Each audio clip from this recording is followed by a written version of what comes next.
માં જગદંબાના સાનિધ્યમાં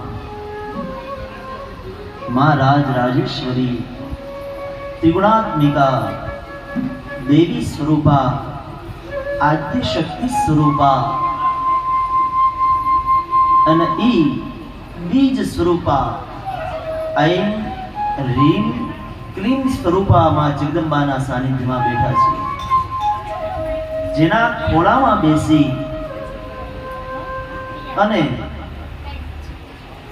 શાસ્ત્રાત્મક વાતો કરવા માટે બેઠા છે। જ્યારે आ भवरा नहीं, शास्त्र में ऐसा बताया है, अनेक जन्मों के पुण्य हमारे एकत्रित होते हैं। अनेक जन्मों ना पुण्य जारे भेगा थाय त्यारे आ कथामां आवવાનો एक લાવો પ્રાપ્ત થાય છે। અને એમાં પણ જે મૂળ સ્વરૂપા છે, જેમ એક વૃક્ષ મોટું કરવું હોય તો એની અંદર બી નાખવું પડે, બીજ વાવવું પડે। જ્યારે એ બીજમાં તમે પાણી રેડો, એટલે બીજું કોઈ પાણી નથી પણ ભક્તિ સ્વરૂપી જો જળ રેડો, જળ અર્પણ કરો તો તમારી અંદર રહેલી ભક્તિ પ્રબળ બને।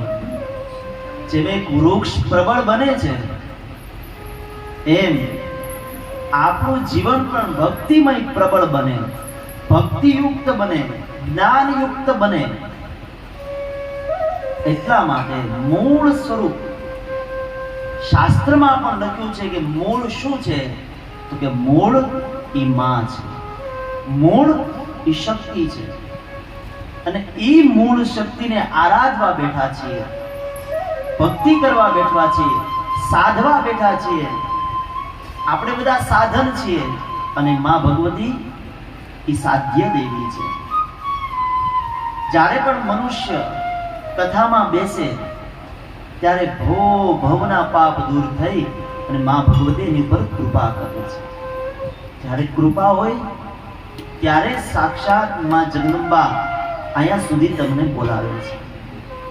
આવો એવી માં જગદંબાની કૃપા પ્રાપ્ત કરવા માટે નિત્ય ચાલતી આ પરિવાર દ્વારા શ્રીમદ દેવી ભાગવત કથામાં પ્રવેશ કરીએ।